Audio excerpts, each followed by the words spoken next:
నమస్తే. ఏదైతే గరికపాటి చేసిన వ్యాఖ్యలు ప్రధానంగా చర్చనీయాంశంగా మారినాయి. సో, దీనికి సంబంధించి ప్రస్తుతం మనతో మాట్లాడడానికి మదర్ ఫౌండేషన్ చైర్మన్ సంధ్యారెడ్డి గారు మనతో ఉన్నారు. వారిని అడిగి మరిన్ని విషయాలు తెలుసుకుందాం. అక్క చెప్పండి, మీరు చూసిండొచ్చు గరికపాటి మాట్లాడిన మాటలు. ఎందుకంటే ఆయన ప్రవచనాలు చాలా ఆదర్శవంతంగా కొన్ని ఉంటాయి. మరి ఇప్పుడు ఎందుకు ఇట్లా మాట్లాడడం జరిగింది? ఏదైతే శోభనంతోటి కంపేర్ చేయడం కావచ్చు పిల్లలని ఆ గుడ్డు కోసం. నాకు ఇక్కడ ఒక బాధాకరంగా ఒక మదర్ ఫౌండేషన్ చైర్పర్సన్‌గా నేను చాలా బాధపడుతున్నా, చింతిస్తున్నాను. అసలు నువ్వు అతన్ని తిడదాము అంటే వయసు పెద్ద. కొన్ని ప్రవచనాలు చెప్తాడు, కొన్ని సూక్తులు చెప్తాడు బావుంటాయి. కానీ మరి ఇంత పెద్ద నీతిని ఎట్లా మర్చిపోతాడు ఈయన? ఇంత మతిస్థిమితం కోల్పోయి మాట్లాడిండు అనిపిస్తుంది. ఏమయ్యా గరికపాటి, పెళ్లి కొడుకు అంటే శోభనం పెళ్లి కొడుకుతోని చిన్న పిల్లల్ని పోలుస్తావా? నీకేమైనా సిగ్గానే ఉన్నదయ్యా నీకు? అసలు నువ్వు అర్హుడు నీకు తెలుసా? నువ్వు ఆ పదవికి? ఇవాళ ఏం మాట్లాడుతున్నావయ్యా? చిన్న పిల్లలు దేవుళ్ళతో సమానం. గవర్నమెంట్ స్కూల్‌కి ఎవడు పోతాడు? బలిసినోడు పోతాడా అయ్యా? ప్రైవేట్ స్కూల్లోళ్ళకి బలిసినోడు పోతాడు, కార్లలో పోతాడు. వానికి స్నాక్స్ ఉంటాయి, టిఫిన్స్ ఉంటాయి, కర్డ్ రైస్ ఉంటది, మటన్ బిర్యానీ ఉంటది, చికెన్ బిర్యానీ ఉంటది, సాయంత్రం అయితే జ్యూసులు ఉంటాయి, బూస్ట్ ఉంటది. ఇక్కడ ప్రైవేట్ స్కూల్ పిల్లల గురించి ఎవరు మాట్లాడట్లేదు. ఇక్కడ గవర్నమెంట్ స్కూల్ పిల్లలంటే దాదాపుగా బిలో పవర్టీ వాళ్ళు 54% ఇవాళ మన దేశంలో అన్నమో రామచంద్ర ప్రభ అనే వాళ్ళు ఉన్నారు. నీకొక విషయం తెలుసానయ్యా? నీ ఇంట్లోకెళ్ళి ఏమి ఇస్తలేవు కదా ఎకరం. మీ ఆమెదేమైనా రాసి ఇవ్వమన్నారా? నీదేమైనా రాసి ఇవ్వమన్నారా? నీకేమైనా సిగ్గేమైనా ఉండి మాట్లాడుతున్నావా? ప్రజాస్వామ్యంలో ప్రజలంటే ఎవరు? ప్రభుత్వం. ప్రభుత్వం అంటే ఎవరు? ప్రజలు. వాళ్ళ సొమ్ము వాళ్ళు తింటున్నప్పుడు నీకేం ప్రాబ్లం? నీకేం దురద అంటున్నా. నీకెందుకు నోటి దురదనా నీది? సిగ్గానే కొంచెం అనిపిస్తుందా? నువ్వు సరే మాట దొర్లిందు అంటే ఏదో 1 మినిట్‌లో 1 సెకండ్‌లో దొర్లింది అనుకుందాం. 1 మినిట్ ఉంది మీరు మాట్లాడింది. నువ్వు మాట్లాడుతుంటే కింద కూర్చొని చప్పట్లు వాళ్ళకి సిగ్గుండాలి ఫస్ట్. మీరెట్లా మాట్లాడిండ్రు? అందులో గుడ్డుందా? అందులో గాడిద గుడ్డుందా అంటే చదువుకున్నాడు కూడా అట్లా మాట్లాడాడు. అంటే గుడ్లకు సంబంధించి మాస్టర్లు గుడ్లు లెక్క పెట్టుకోవాలా? గుడ్లు ఏడు స్కామ్ అయినాయి. ఇవి తిన్నారు, అవి తిన్నారు. ఇప్పుడు నేను అది కూడా చెప్తున్నా. మాట్లాడే విధానం ఉంటది నాన్న. ఏదైనా కూడా చెప్పే విధానం ఉంటది. వయసు పెరిగింది. మీరంటే ఇంతమంది దేశవ్యాప్తంగా ఇష్టపడే వాళ్ళు ఉన్నారు. అంతమంది ఉన్నప్పుడు మనం ఎంత జాగ్రత్తగా మాట్లాడాలి? ఒంటి మీద సోయుండి మాట్లాడాలి కదా! మనం ఒంటి మీద సోయి తప్పి మాట్లాడినామనుకో ఎలా ఉంటది చెప్పండి? చిన్న పిల్లలను మీకు అయ్యా నువ్వు ఏసీలకెళ్ళి, దిగి అందులోగా బయటికొచ్చి ఇవాళ గవర్నమెంట్ స్కూళ్ళల్లో వాళ్ళ ఫ్యామిలీస్ దగ్గరికెళ్ళేసి ఒకసారి చూడండి. వాళ్ళ స్థితిగతులు చూస్తే కంటికి దుఃఖమొస్తది. నేను చైల్డ్ లేబర్ డిపార్ట్మెంట్‌లో వర్క్ చేసిన ఒక 6 సంవత్సరాలు కాబట్టి అక్కడ ఎంత దుర్భరమైన జీవితాలుంటాయి వాళ్ళకి. వాళ్ళ తల్లి హైదరాబాద్‌లో తల్లిదండ్రులు ఒక రూమ్ తీసుకుంటే 6,000. ఆమె పొద్దున ఇండ్లల్ల పాచి పనికి పోతే పిల్లలు లేసి తయారై స్కూల్‌కొస్తారు. వాళ్ళకి వండి పెట్టేటోడు ఉండడు. మధ్యాహ్నము వండి పెట్టేవాళ్ళు ఉండరు. పిల్లలకి పౌష్టికాహారం కావాలని రక్తహీనతోని బాధపడుతున్నప్పుడు ఒక గుడ్డు ఒక పౌష్టికాహారంగా ఇస్తున్నారు. ఇంగిత జ్ఞానం లేదా నాయనా నీకు? కొంచెమన్నా బుద్ధి ఉండాలి కదా! ఇవాళ తల్లిదండ్రులు పనులకెళ్ళిపోతారు కాబట్టి ఇవాళ వారికి గవర్నమెంట్ పరంగా ఒక మిడ్ డే మీల్స్ అనేది కిషోర్ బాలికలే కావచ్చు, అంగన్వాడికి కానియండి, గుడ్లు ఇవన్నీ కూడా ఒక ప్రభుత్వం హక్కుగా ఇస్తుంది. ఒక బాధ్యతగా ఇస్తుంది. ప్రజల హక్కు, ప్రభుత్వం బాధ్యత. ఈ రెండిటి మధ్యలో నువ్వు ఓవడవయ్యా? నువ్వు ఓవడు అసలు మాట్లాడనీకే. ఇవాళ మేము ఎంతో మందికి మా ఫౌండేషన్ ద్వారా సమాజంలో ఎన్నో చెప్తుంటాం. చిన్న పిల్లల తిండి గురించి మాట్లాడుతున్నావంటే నువ్వేమన్నా మనిషివేనా అసలు? ఎవడన్నా నాయనా ఇంకో విషయం నువ్వేం చెప్తావు? అన్ని దానాల కన్నా అన్నదానం గొప్పదా అంటావు. సిగ్గుందా నీకసలు? మరి అన్నదానం గొప్పదే కదా! అన్నం పెట్టొద్దని ఎట్లా చెప్తున్నావు? అంటే నువ్వు చెప్పేటివన్నీ అబద్ధాలేనా? నువ్వు చెప్పే సూక్తులన్నీ వేస్టా? సిగ్గు కొంచెమన్నా లేదా బాబు నీకు? మనిషివేనా నువ్వు అసలు? నువ్వంటే మీరు మాట్లాడే కొన్ని చాలా బావుంటాయి మీ వాక్యాలు. అవి నిజంగా నగ్న సత్యాలు అనిపిస్తది. సత్యాలు మాట్లాడతారు. కానీ ఎందుకు అంటే మనకి అహంకారం వస్తుందా? పదవులొచ్చిన తర్వాత, ఒక స్టేజ్‌కెళ్ళిపోయిన తర్వాత? గరికపాటి నరసింహారావు గారంటే చాలా వాల్యుబుల్ వ్యక్తి అనుకుంటాం. ఈ మాటలతోని జనాలల్లా నేనెంత తుప్ప ఊస్తున్నారు. మీ గురించి ఆ కామెంట్లు చూస్తే నాకు సిగ్గనిపిస్తుంది, బాధ అనిపిస్తుంది, వికారం వస్తుంది.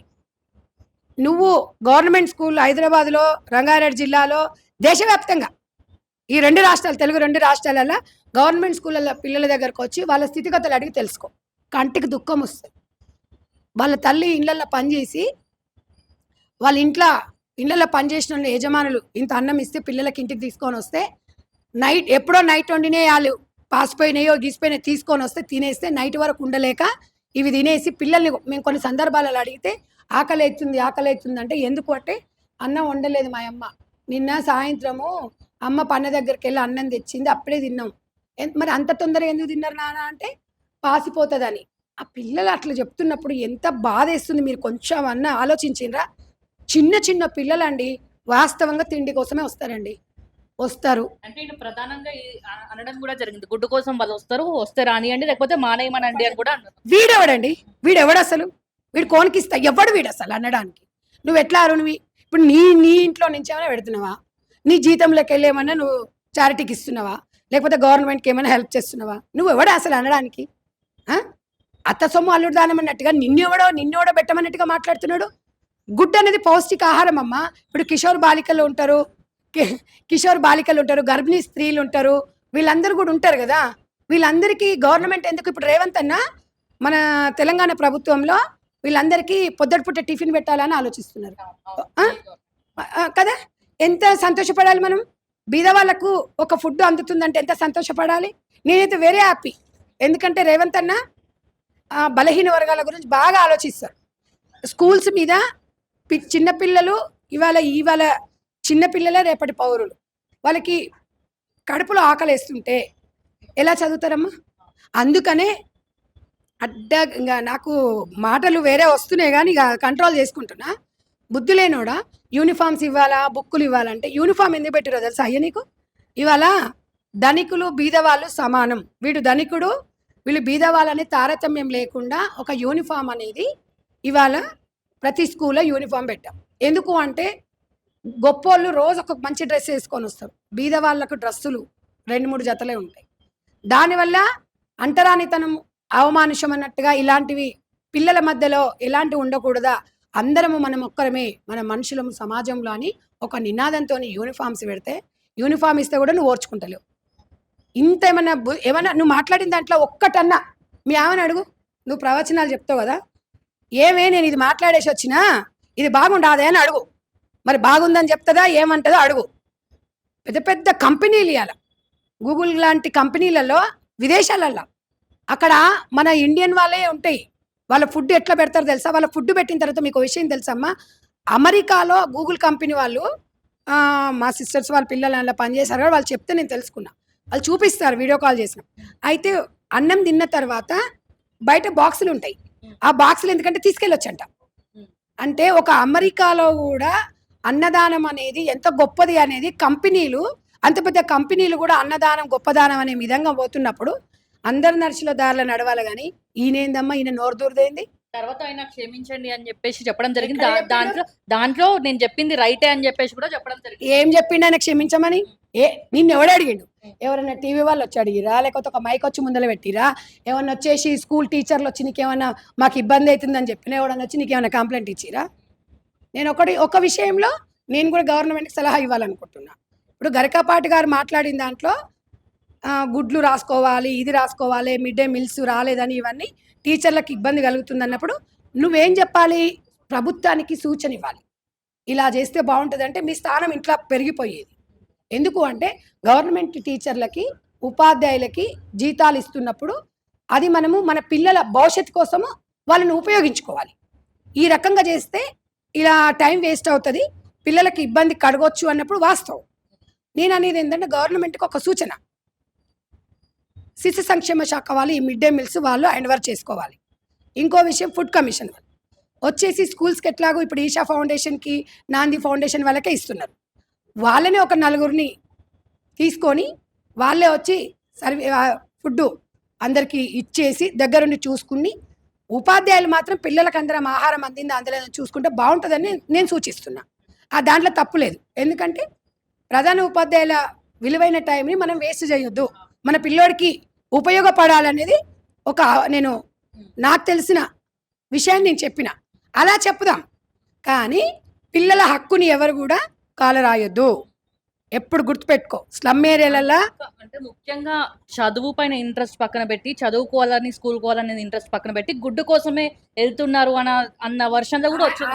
ఆయన అవివేకం. ఎవడైనా గుడ్డు కోసం పోతారమ్మా ఎవరైనా? ఆయన మాట్లాడము. ఇప్పుడు అక్కడ దీనికంటూ ఒక యంత్రాంగం ఉంటుంది. ఇవాళ నిరక్షరాస్యత లేకపోతే దీనికి కారణం ఏంది? దారిద్ర్య నిర్మూలన, అంటే ఎకనామికల్ బ్యాక్వర్డ్ అనేది కొన్ని సర్వేలు చేసిన విధంగా చూస్తే 54% రక్తహీనతను బాధపడుతున్నారు పిల్లలు, పౌష్టికాహారం అందక. మరి అందనప్పుడు పౌష్టికాహారం అందించాల్సిన బాధ్యత గవర్నమెంట్ మీద ఉన్నప్పుడు మరి ఇక్కడ గవర్నమెంట్ తప్పు అంటున్నావు నువ్వు? చెప్పండి. అది మీరు మీరు ఆన్సర్ చెప్పాలి. అది వాళ్ళు వచ్చి అడిగారా? మాకు గుడ్డు పెట్టండి, మాకు మటన్ పెట్టండి అని అడిగారా? అడిగినప్పుడు చెప్పు నువ్వు, లేకపోతే నోరు దుద్దేందుకు నీకు? గవర్నమెంట్ ఒక బాధ్యతగా వహిస్తుంది. బాధ్యత మధ్యన హక్కు మధ్యన నువ్వెవరు అని అడుగుతున్నా. దయచేసి కొంచెము మార్చుకోండి మీ బుద్ధిని. అక్క మీరు అన్నట్టే నేను మా అంటే మేము ప్రైవేట్ చదివినాం. మా నాన్న వాళ్ళ కాలంలో కూడా మా నాన్న చెప్పాడు, ఒక పూట తిండి కోసం మేము స్కూల్కి పోయేటోళ్ళము అని చెప్పేసి. అవునానా? నేను అనేది ఏంటి వాస్తవము. తిండి లేక అల్లాడుతున్నారు. ఇప్పుడు ఏసీ ఇళ్ళ నుండి 3 అంతస్తుల బిల్డింగ్ ఉండడానికి పంచపోచ పరాలు ఎప్పుడు ఉంటాయి, అవునా కదా? ఇప్పుడు మన దగ్గర నేను చెప్పిన కదా, తల్లిదండ్రులు ఇద్దరు పొద్దునే బావి దగ్గర పోతారు. వాళ్ళు చేయకపోతే ఎట్లా వెళ్తుంది? వీళ్ళకి వండి పెట్టుకుంటూ ఓడ్చుకుంటూ ఏ చూడాలన్నా వండి పెట్టాలన్నా 3 పూటలు అన్నం పెట్టే పరిస్థితుల్లో లేరు తల్లిదండ్రులు, తెలుసా? మనకు మనం ఊహించుకోవద్దు. మన ఇంట్లో మంచిగా ఉంది, మన ఇంట్లో దొడ్డు బియ్యం సన్న బియ్యం ఉంది, పప్పుచారు ఉంది, లెగ్ పీసులు ఉన్నాయి, ఇవి కాదు. కడుపు నిండా తిండి పెట్టేది ఒక అమ్మనే. ఆ అమ్మ అంటే గవర్నమెంట్. ఒక అమ్మలాగా హక్కున చేర్చుకొని పిల్లలకి కడుపు నిండా అన్నం పెట్టి కంటి నిండా నిద్రపుచ్చాలి. మంచి చదువుకోవాలంటే ఫస్ట్ కడుపు నిండాలి. వాస్తవం అది. బుక్స్ కోసము ఇప్పుడు హాస్టల్స్ ఉన్నాయి. వీళ్ళందరికీ టెండర్స్ వేసేసి వారానికి మటను చికెను నెలలో ఎన్నిసార్లు అని ఎందుకు చెప్తున్నారు? పిల్లలు మంచిగా ఉండాలి, మంచిగా చదువుకోవాలి. రేపు రాబోయే తరానికి వీళ్ళే కదమ్మా మనకు. అంటే దీనికి ఉద్దేశించి ఆయన స్కూల్లో చదువు పక్కన పెట్టి ఫుడ్ పైన కాన్సన్ట్రేషన్ చేస్తారు అనేసి అనుకోవచ్చా? ఇప్పుడు ఏదేమున్నా ఆయన మాట్లాడింది చాలా తప్పమ్మా, దుర్మార్గం. ఆయన ఏది చెప్పినా ఆయన ఎవరైనా దృష్టికి తీసుకొచ్చిరంటే చెప్పండి. మీకు చెప్పినాం కదా, ఉపాధ్యాయులను ఇది ఉందా లెక్క పెట్టుకోమని ఇది రాసుకోమంటుర్రా అంటే దాంట్లో ఒక 5-10% టైం వేస్ట్ అవుతుంది అనేది మనకు అందరికి అనిపించింది. అంటే అది మనం అందరము ఆలోచించాలి. నిజంగా కూడా విలువైన టైంని వీళ్ళు చేయాల్సిన పని వీళ్ళు చేస్తే బాగుంటుంది. టీచర్స్ పిల్లలను చూసుకుంటారు కదా అని అలా మంచిగా చెప్పండి, అది తప్పు కాదు. కానీ పిల్లలని శోభన పెళ్లి కొడుకు గాడిద గుడ్డు ఉందా అంటే ఇంకా నాకు వస్తాయి, కానీ ఇక నేను నోరు కంట్రోల్ చేసుకుంటున్నా ఎందుకంటే ఒకసారి మీరు అన్న మాటలు ఉపసంహరించుకోకపోతే పరిణామాలతో తీవ్రంగా ఉంటాయి. అంటే ఇంకో వీడియో కూడా చూసిండొచ్చు అక్క, నాకు మా ఇంటికి బాత్రూమ్ కడిగేవాడికి కూడా కారు ఉందని చెప్పేసి ఆ పనివాడిని కూడా కొంచెం ఎటకారం చేసినట్టు మాట్లాడినారు. నేను చెప్తున్నా కదా, ఆయన మొత్తము నీతి సూక్తులు పైకి చెప్తాడు కానీ ఏదేదో చెప్తుంటే మనం జనాలు నవ్వుతుంటారు కదా, జనాలు నవ్వుతుంటారు కాబట్టి వాళ్ళు అట్లా మాట్లాడుతున్నారు. ఇప్పుడు నువ్వు చూసినావు కదా, అవన్నీ మాట్లాడి శోభనం పెళ్లి కూడా చప్పట్లు కొడుతున్నారు మంచిగా. నాకు ఎప్పుడైనా జీవితంలో మనము ఒకటే గుర్తుపెట్టుకో, ఇవన్నీ మాట్లాడేటివి అప్పటి వరకు బాగుంటాయి కానీ తర్వాత ఏం జరుగుతుంది? ఇప్పుడు సోషల్ మీడియా ప్రభావం ఎక్కువ ఉంది సమాజంలో. మంచి వస్తే మంచి వస్తుంది, చెడు వస్తే చెడు వస్తుంది. మేము అనేది ఏంటంటే ఎవరో మాట్లాడినంటే వేరుంటుంది. మీరు ఒక సమాజంలో ఒక మంచి బాధ్యత ఉన్న వ్యక్తి మీరే ఇట్లా మాట్లాడితే ఇంకా ఎవరు ఏ రకంగా మాట్లాడతారు చెప్పండి? కాబట్టి మీరు ఆలోచించుకోవాలని చెప్పేసి మీకు అందరూ కూడా తెలియజేస్తారు.